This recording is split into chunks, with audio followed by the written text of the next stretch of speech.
have here today is a Nintendo 64 controller. I'm just refurbishing a couple of them. The one's here, nicely discoloured, but picked up from the car boot sale for about 50p, so not really bothered about that as long as it works. What I'm doing is just having a look at the analog sticks here. I've already taken one apart to give it a good clean. I thought you might like to see what I do with the other one. So, the controller's already been dismantled. This is the analog stick. I think Nintendo were the first to come up with this sort of idea of having an analog stick on the controller, but this one's seen better days. It's quite scratchy in its motion. It's also quite loose. You'll see it's got quite a lot of play in it before you get any tension. It's just a single screw on the back. Flip that one out, and immediately as you start to undo that, you can feel tension in the unit, and the top cover starts to try and pop off. Now the reason it's doing that is because there's a big spring inside. Look at all of that dust that's come out of there immediately. God, that just shows you the state of it. That's I'm guessing a combination of dried grease and plastic. So just carefully release these two clips.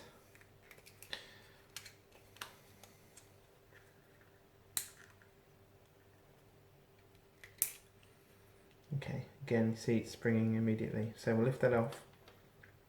We'll see inside here, nice spring that keeps tension in the whole thing. And we've got the bottom of the stick with this rocker mechanism. Now, in here we've got a PCB. This one actually looks cleaner than the other one I took apart. That should just lift out actually. There we go. Uses a technology similar to mice actually, by the looks of it. Got two optical sensors here and a couple of wheels. Pull this base out, very dusty, full of worn plastic bits. As you'll see, you've got these notched wheels with holes all the way around. These go in between these optical sensors. Somehow that way, and then they can tell when the wheels are rotating. So you've got one rocker here for that direction, the other is attached to the bottom of the shaft of the stick. These bits just literally pop out, they're not held in. These will stay in because they're actually clipped in. All I'm going to do is just give it a clean up, get rid of all of that, clean all the parts up, and then put some new grease on it. I've actually got a can of silicone lubricant here, safe for plastic.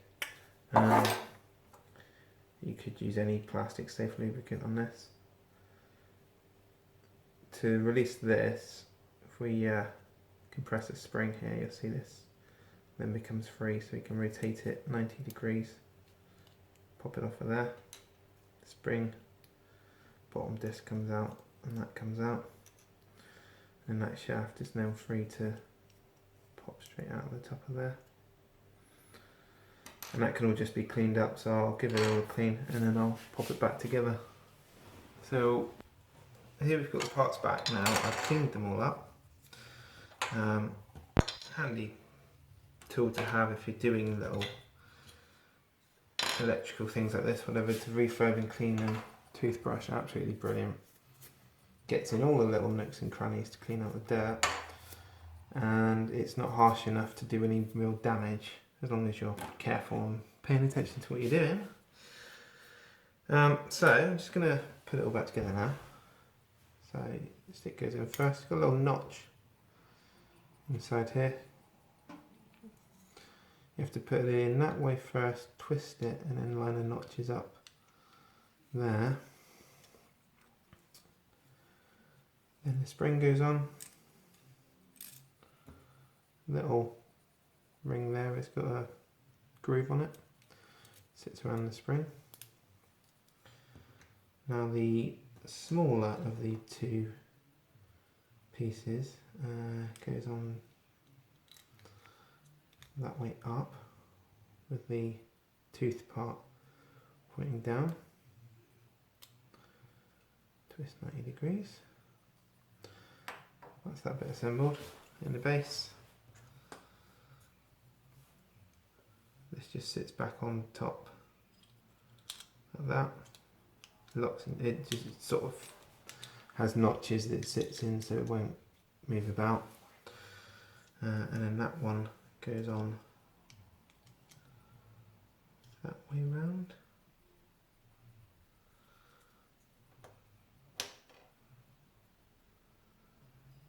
Yeah, that's right. Make sure everything lines up. That's pretty good. Okay. And what I'm going to do before I reassemble it is put some grease on. Not a massive amount, just enough to keep it lubricated. Let's get a bit in here.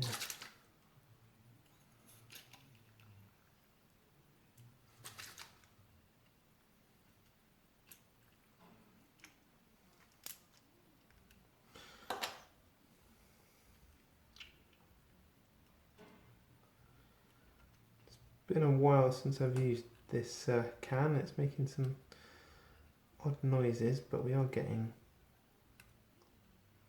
the lubrication out of it. So I'm just going to work with that. There we go, we'll do a nice coating all around there. Make sure it's nicely lubricated. There we go. Right, now, actually what I probably should have done, just going to pop that off again a second. A little tip I had from a friend of mine. These springs, because it's compressing outwards, if you actually stretch it slightly, not too much, but just to a bit more pull, that will improve the tension on the stick. Just put that back on there again.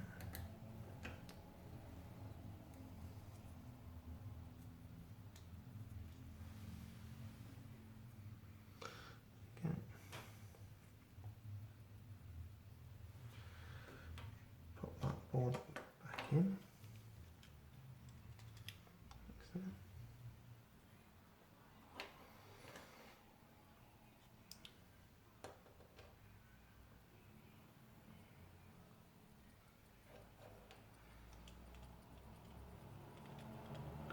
When you put this back together, it's important to make sure that that notch piece there goes into the groove in the bottom.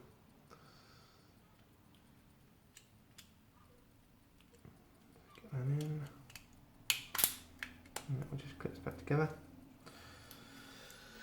And then we'll grab a little screw.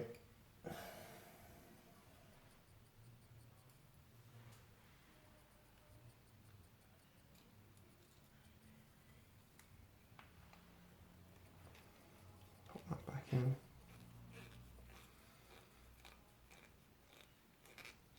And there we go, we're back together now. That still got a bit of play in it, but I guess that may be part of the design, but movement around in all directions is now nice and smooth. Let's bring it back to the middle nicely. So I think we're good with that one. Just got to reassemble the controller and we're good to go. I didn't show you the tear down of the controller, but just to give you a quick idea, that's the main PCB. Got your two shoulder buttons there. Z trigger. The analog stick actually plugs in on the back of the board just there.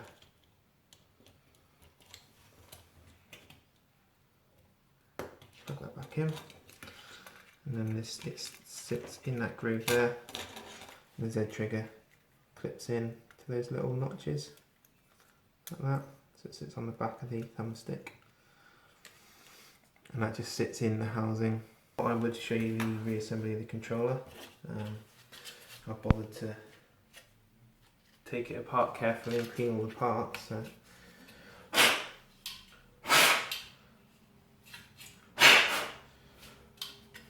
May as well show you how it goes back together. That's the faceplate.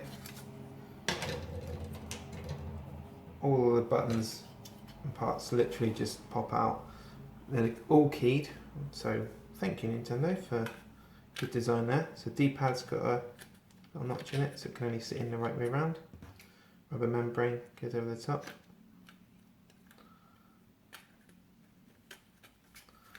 Like so. Your start button goes in the middle again, keyed, 3 notches, so it can only go in the right way up.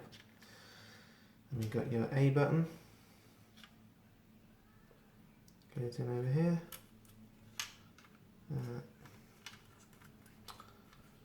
It helps if you put it in the right hole. But again, because it's keyed, it will only go into the right hole and it will only go in the right way up. B button.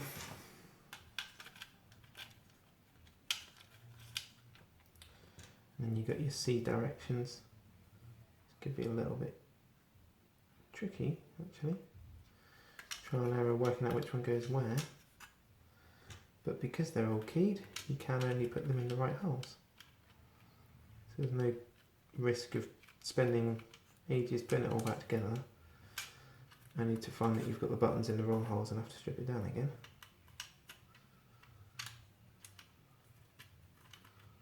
So that's nice. That's something that's had some real thought put into designing it.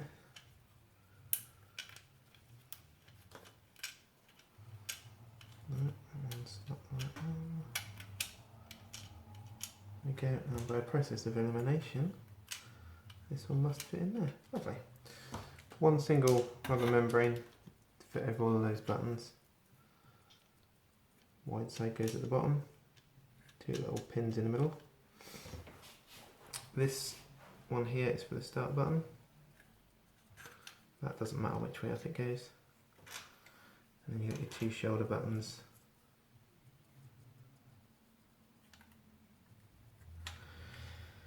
L and R, they're not keyed, so it does require a little bit of forethought to make sure you put those in the right way around. Once you've done that, the board sits in on top, like so. 2 shoulder buttons sit into notches, which are pre-cut in the shell. You've got a couple of rubber pads to sit on top. Okay, so the rubber pad goes on there. Rubber pad on that one as well. They are colour coded. So the grey one goes on the left trigger. Is it labelled? Yeah, there's a little L on there, so you know that's the left trigger. That's helpful for when actually putting the triggers over the top. The rubber actually sits in the slot with it. Cable goes round.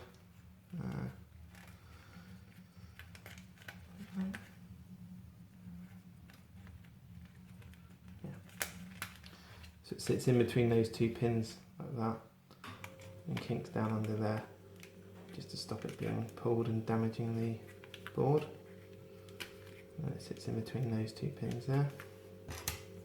So left trigger that side, right trigger that side. That's all assembled. All we've got to do now is just pop in the 3 screws to hold the analog stick in. They're silver, at least they are on this one anyway, which helps to differentiate them from the case screws. All back together. Make sure the Z trigger is seated properly in those little clips on the back of the thumbstick. Make sure the cable's out of the way. And the back case literally just sits over the top. Like so. And the Z trigger is actually clipped into the back case, so it will locate in the right place for you there. There we go. All the buttons, as you can see from the arrows, are located right. They're all up the right way around. So it's just a case of putting the screws back in. It's two smaller screws which go right in the top where the memory card slot is, either side of that. That's where the two smaller screws go. Put those in first just to get them out of the way.